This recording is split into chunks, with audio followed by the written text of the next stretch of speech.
शामदीद कहते हैं आप सब लोगों को दोपहर बखैर में। उम्मीद करते हैं आप सब खैरियत से होंगे, आपका रोज़ा बहुत ही अच्छा गुजरा होगा। मेरी आवाज़ से शायद आप लोगों को लग रहा होगा बहुत अच्छा गुजरा है मेरा, हालांकि ऐसा नहीं है, थोड़ी थोड़ी भूख सी लग रही है, लेकिन फिर भी ज़ाहिर है आप लोगों के साथ जब मुलाकात होती है तो बहुत अच्छा लगता है, इसलिए आवाज़ और स्पिरिट्स थोड़े हाई हो जाते हैं। मैं हूँ आपके साथ हलीमा जुल्फ़िकार और मेरे साथ मौजूद हैं हुमायूं से बबासी। और हलीमा आप इजिप्शियन लग रही हैं लगता है इजिप्ट से आपका ताल्लुक है। ये तो बड़ी अच्छी बात है, इजिप्शियंस इतने खूबसूरत होते हैं। नहीं सिर्फ ड्रेसिंग से खूबसूरती से मैंने देखा। नहीं तो ड्रेसिंग से भी बड़ी अच्छी ड्रेसिंग होती है। इजिप्शियन लग रही है। ये किसने कहा आपको दुपट्टा ऐसे रखने को? वैसे मेरा दिल कर रहा नहीं, था। आप अपना दिल किया। My life my rules. नहीं तुम्हारा अपना दिल किया कि ऐसे रखूं। हाँ लग भी रहा है कि तुमने खुद ही सोचा। उसकी रीजन ये थी कि सिल्क का दुपट्टा था, सिल्क का दुपट्टा संभलता नहीं है, तो फिर मैंने कहा कुछ इस तरह से उसको संभाल लेते हैं कि वो फिर बार बार जो है वो आरजू को बेचारी को हर ब्रेक में आके सेटअप ना करना पड़े। अच्छा लग रहा है। Thank you so much. आपका ना एस्थेटिक सेंस बिल्कुल नहीं है आपके अंदर, बिल्कुल भी नहीं है। मर जाऊं। आप समझते हो कि है लेकिन है नहीं असल में आपका। फिर आप स्क्रीन पे देखते हो, फिर आपको दूसरे कहते हैं कि नहीं नहीं अच्छा लग रहा है, फिर आपको समझ आता है। आज का जी मौजू हमारा सुलह रहमी का है।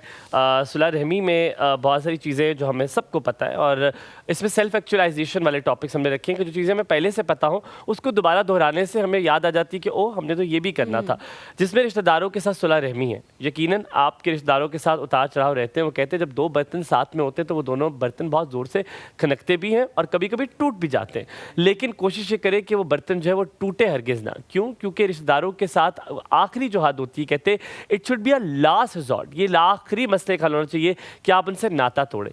आप एक डिस्टेंस, मैंने हमेशा हर प्रोग्राम में कहा है कि हर रिश्ते के अंदर एक डिस्टेंस आप ज़रूर कायम रखें, एक ख़ास किस्म का फासला, लेकिन आप कता ताल्लुकी ना करें। बिकॉज उससे ये होता है कि किसी का दिल भी टूट सकता है, हो सकता है किसी के लिए आप उसका लास्ट सहारा हो सकता है शायद उसके लिए आपकी अहमियत बहुत ज़्यादा हो लेकिन वो अपनी आदतों से मजबूर हो। सो आप ये एक डिस्टेंस रखकर एक रिश्ता भी कायम रख सकते हैं। Halima, what is your stance on that? आप बिल्कुल ठीक कह रहे हैं, लेकिन इंसानी बुनियादों पे जितनी भी हम बात करें वो जो है बहुत आगे जा सकती है और बहुत सारी दलीलें हो सकती हैं जो हम दे सकते हैं, लेकिन हमारा मज़हब जो है इसके बारे में बहुत सख्ती से पेश आता है उन लोगों से जो कतई रहमी करते हैं, सिला रहमी नहीं करते। हुज़ूर पाक सल्लल्लाहु अलैहि वसल्लम ने बहुत दफ़ा ऐसे टाइम्स पे ये बताया है कि कतई रहमी करने वाले को अल्लाह मियाँ बिल्कुल पसंद नहीं करते, बहुत नाराज़ होते हैं उससे।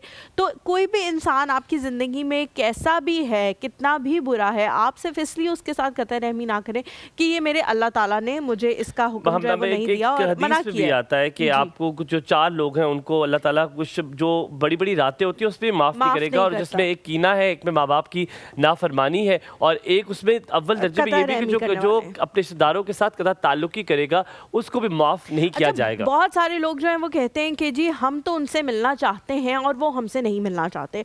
तो मैं आप लोगों को बताऊं कि सिला रहमी की अगर आप डेफिनेशन पढ़ें तो सिला रहमी है ही ये कि आप उस इंसान से मिलें, बार बार जाकर मिलें अल्लाह की खुशनूदी के लिए जो आपसे मिलना नहीं चाहता। अगर तो वो आपसे मिलना चाहता है, ये एक दफ़ा सवाल भी हुआ मौला अली से, तो कि किसी ने पूछा उनसे कि हज़रत अली मुझे जो है वो बहुत टफ़ टाइम दिया जा रहा है मेरे रिश्तेदारों की जानिब से और मैं उनके पास जब जाता हूँ तो वो मुझसे मिलना नहीं चाहते। तो उन्होंने कहा यही तो सिला रहमी है कि वो आपसे मिलना नहीं चाहते फिर भी आप उनसे मिल रहे हैं, अल्लाह की खुशनुदी के लिए आप ये सारा काम कर रहे हैं।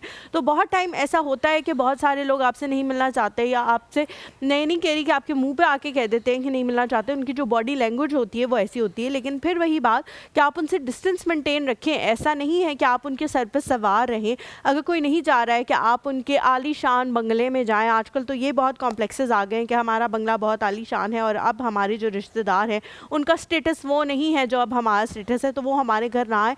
तो ज़रूरी नहीं है कि आप लोग उनके सरों पे सवार रहें, लेकिन उनके साथ कता ताल्लुकी मत करें। उनके साथ फ़ोन पे रब्ता करना, पता लग जाए कि कोई बीमार है तो पूछ लेना कि भाई तबीयत कैसी है, ये तमाम तर चीज़ें जो है वो करनी चाहिए। लेकिन फिर बहुत सारे लोग कहेंगे कि जी हमने बहुत दफ़ा करके देखा और फिर एक टाइम आया जब हम खामोश हो गए। खामोश होना आपका हक बनता है, बिल्कुल अगर आप खामोश होना चाहते हैं तो आप खामोश हो सकते हैं, लेकिन फिर भी रिश्ता मत तोड़ें। एक छोटा सा ब्रेक लेते हैं, ब्रेक के बाद जब वापस हाजिर होंगे तो इस बारे में मजीद बात करेंगे और फिर आपकी अपने मेहमान से मुलाकात करवाएंगे। कहीं दोपहर बखैर।